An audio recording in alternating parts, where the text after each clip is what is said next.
Right, basically I make one of these at the start of every year, just documenting the little nutrition tweaks I'm making, how I'm thinking about my diet at the moment.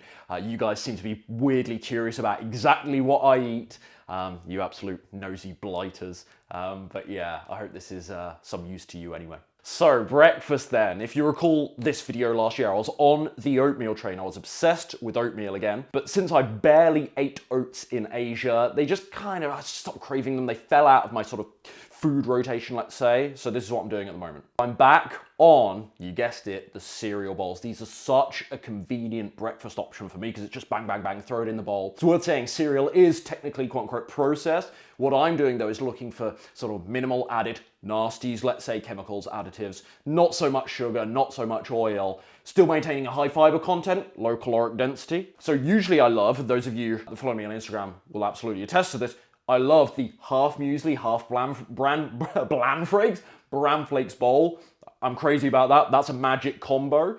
Doing something a little bit different today. So firstly, I've been having these over the last few weeks. These are really good, so clean, nothing added that I consider to be egregious in here. These are the Bio and Me. They've got a couple of products, but I like the multigrain berry puffs. These are really good, so I'll show you this bowl close up. And then I've got some of these whole grain wheat biscuits, kind of like a Weetabix, let's say. And these are good. These are, I consider these passable, right? These are 95% whole wheat. So yes, there's some sugar. Per 2 biscuits, there's 3 grams of sugar. Yes, there's a bit of salt in there, etc., etc. But for me, allowable. So I've got the old puffs here. I don't know if you'll see those hidden underneath.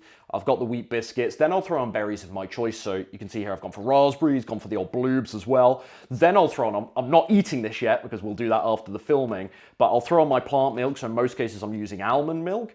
Then I'll add a source of healthy fat. So in most cases it's going to be flaxseed, chia seeds, walnut hulls. I'll do about a tablespoon of those. At the moment, I love adding to my cereal bowls cacao nibs just for a subtle chocolate flavor. That's quite nice. Maybe a drizzle of stevia. I'm okay with stevia, by the way. Or maybe some maple syrup if it needs some more sweetness. Sometimes fruit can be quite tart if it's not in season, so I might add some sweetness. And then we're good to go, maybe a little bit of cinnamon, but that is kind of 9 times out of 10 what breakfast is looking like for me at the moment. And I love it, and I get to eat cereal. It's healthy cereal, yes, but I get to eat cereal on my quote-unquote diet, and I just love that. It makes it so fun for me.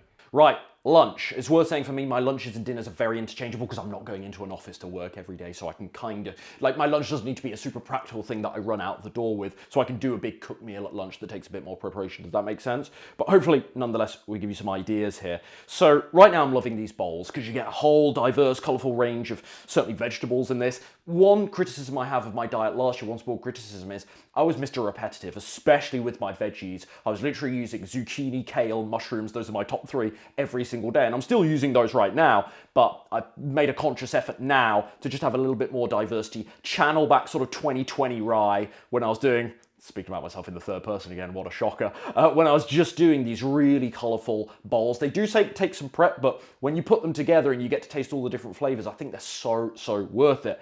Anywho, enough chit chat, enough analysis. Here's what's in this one at least anyway. So in this particular one, we've got romaine lettuce, we've got some rocket or arugula for my friends across the pond. We've got some brown rice. I'll often do sweet potato in these as the primary carbohydrate source, but brown rice here today. Got some of these, technically these aren't plum tomatoes, I forget what they're called, but they're amazing, but they might be sugar drop. No, they're not, they are plum tomatoes, I think.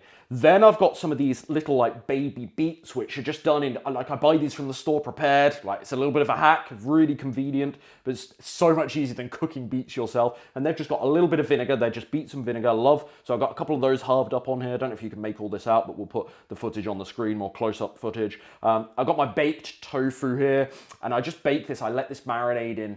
People always ask me, what do I do with my tofu? So I let it marinate in maple syrup, paprika, bit of nutritional yeast, and what's the other thing? Tamari, or soy sauce. And then I just bake that 15 to 20 minutes until sort of golden crispy on the outside in the oven on medium-high heat. And, oh yeah, of course, avocado in the middle. Sometimes I'll add some fermented veggies. I forgot them today, but a little bit of sauerkraut or kimchi on there. It's just a really nice, diverse meal. So that's a really great lunch option for me. And I've just realized I forgot something because I usually throw on a bunch of hot sauce on this as well, otherwise it can be quite a dry meal depending on how creamy the old avo is. But a little bit of hot sauce on there. And can I just say, everyone, welcome back to George. Georgie Porgy, as he hates being called, is behind the camera. Everyone say hello to George. He never speaks. When I reference George in my videos, people are like, who are you talking to? Is your camera called George? No, it's a freaking human, all right? I'm not that weird. It's a human. He's back. Welcome back, Georgie boy. When I have George, guys, like my video views and my subscribers start going like this. When I don't have George for my videos, it goes like this. So after like 6 months without filming with him, it's good to have him back. And he's been busy, haven't you, Georgie boy? You're not speaking today? He's not speaking today, guys. People are going to think you're invisible. People are going to think I've got this made-up friend called George. He's been super busy, but welcome back, George. He's had a little sprog, so he's been really busy. Can we say that? Yeah. Is that okay? He's had a baby, so everyone say congratulations to George. Good to have you back, mate. Dinner. Din-dins. Din-dins, what a loser. Keep it in, George. Dinner then. Lentil bolognese. My really simple lentil bolognese. And I actually shared this recipe in a YouTube video perhaps last summer, so I'll actually link that down below. But it's very, very simple. It's just brown lentils, some carrot, maybe some onion. What else did I put in? Red bell pepper. There's some mushrooms in here somewhere. I can't see them, but I definitely put mushrooms in them when I made this yesterday. And this is great because I do a big batch of this. So I cook several days worth of this and then I can just throw it onto stuff. Now, I know people love like bolognese marinara on pasta, and you can do that. I'll often use whole wheat pasta. What I love right now, for some reason, I'm just back on this potato buzz. I'm on the potato trend. So all I do, as unconventional as it sounds, some of you are going to love this, but some of you will be like, that's weird. I just bake a bunch of white potatoes, like I've got several days worth. Hold on, stay there, George. Just evidence that I actually do this. Right, I bake a whole bunch of white potatoes, like 4, 5, or 6 of them in one go. And then for the coming days, I just take the lentil bolognese and I just go bang and done. So really, really simple option, really quick. Once you've done that initial food prep anyway, obviously you've got the baking potatoes takes like 70, 80 minutes. Once you've done that initial food prep, this is such a good thing to just throw together. And so it's a really simple dinner for me. Snacks then, what am I doing for my snacks? You've seen now my breakfast, lunch, dinner, my typical, I follow that typical standard 3 meal a day, breakfast, lunch and dinner structure, but I'll actually have 2 or 3 snacks around that. And at the moment, most of my snacks are fresh fruit. So when I was in Thailand, of course, I loved the papaya, loved the mango, the mangosteen, etc. Do some good watermelon over there.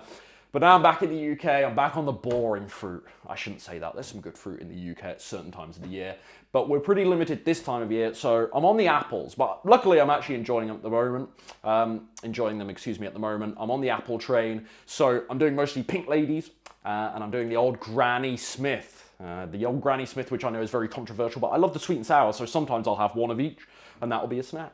It's not uncommon for me to demolish 300, 400 grams of grapes as a snack at the moment on my bigger exercise days. What else do I love at the moment? I love my oranges, anything from the citrus family in the winter. I particularly love those. Other snacks might occasionally be a plant protein shake of some sort. I might do hummus or avocado on some whole wheat or rye toast. Or my brother bought me this amazing, and it is amazing, pistachio nut butter, which is actually 100% pistachio. So there's no oil, there's not even any salt in there, no added nasties, chemicals, etc. So I just take a tablespoon or so of that lovely pistachio butter and again throw that on some toast, and that's really good. And that's how things are looking for me right now. That's how the old diet is shaping up at the mo, and it feels good, and I feel good. I like it. It's relatively simple. I find it quite easy to adhere to this. There's moments where, I want some chocky, and there's moments where I occasionally have some chocky. But mostly I find it quite easy to be disciplined because I'm full, happy, satisfied, feel nourished, happy with my health and fitness results. And so that just incentivizes me to keep going. Why would I stop? And it's been 10 years eating with this particular plant-based nutrition philosophy, and I'm absolutely not looking back. It feels great.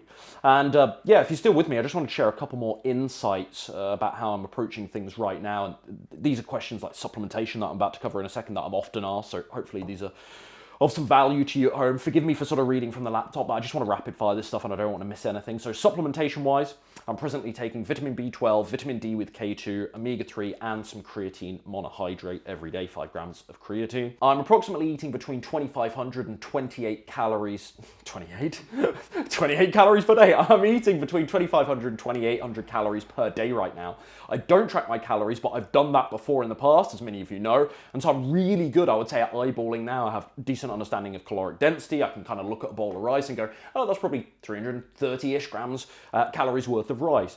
And so with that sort of let's say sort of reference experience, nutrition knowledge, with that ability to eyeball, I don't actually really need to police, my calorie intake pretty vigilantly, but it is in my head throughout the day. I just want to be honest with you with how I'm thinking about this stuff. Like, I do consider calories, but I don't need to police it quite so vigilantly. And also because I'm in maintenance mode now, like I'm not trying to lose weight, I don't need to be quite strict about it. So if there is a day where my instinct is that I'm genuinely hungry, then I will listen to that. I will go nearer the 2,800, maybe even the 3K mark on big exercise days. Does that make sense? So I don't literally count and track every single calorie I eat, but I still understand and respect that calories still count. I do have some awareness of them in my head throughout the day. Another thing I'm thinking about at the moment, as I said earlier, is widening the diversity of my vegetables in particular. I'm really happy with my use of other food groups, but I think the veggies could be a bit more diverse. I mentioned this earlier, I've been so repetitive with my veggie intake lately, so it's going to be nice to do some of these bowls and just get some different colours in there and more diversity. And the final thing I'll share, I'm actually eating out about 1 to 2 times per week at the moment, and this isn't advice to you necessarily. I just know for me where the ideal intersection is between what's optimal, what the textbook says is the perfect diet, which I'm never going to sustain anyway, but what's optimal, and what's realistic and practical. And somewhere in the middle is kind of the boundary for me of what feels right, what keeps me on track overall, what keeps me not resenting the diet that I'm following because it's so absurdly neurotic and Puritan that it's actually more stress than it's worth. And for me, one of the things that I've sort of accepted with myself is that eating out 1 to 2 times per week is allowable to me and it is enjoyable. And it's worth saying as well, I'm not going out to eat McDonald's, right? So, you know, there's a huge difference between going out and eating burgers and fries, right, versus sushi, versus going to a salad bar, versus going for a nice Buddha bowl like Georgie and I are going to do after we're done filming today at a little cafe in town. Like, those are stark difference. But I've just weighed this up, and how can I put this respectfully? I can't. So I'll just run my mouth like I usually do. I could be a little hermit that stays in all day, that is terrified of having a little bit of oil because some influencer or some doctor online said, oh, you should get all the oil out of your diet. I could be scared of doing that and stay at home, but is that practical? Is that realistic? Is that fun enough to make a nutrition approach actually sexy, for want of a better word, or appealing or exciting to me? I don't know. I know for me, I have to make this fun enough to actually stick to it. And making that concession, eating out 1 to 2 a week, this feels so practical. It feels like a lifestyle and not a diet, and that's what we're all about here. So that's it, folks. Perhaps this has given you some meal ideas. Let me know if you have any follow-up questions in the comments down below. And if you want more tips and insights to your email inbox on how I'm eating right now, what's working really nicely for my clients, I'll actually put a link to my mailing list down below. I'm sending 2 to 3 emails per week with lots more insights there. Okay, hope this helped you out. See you soon.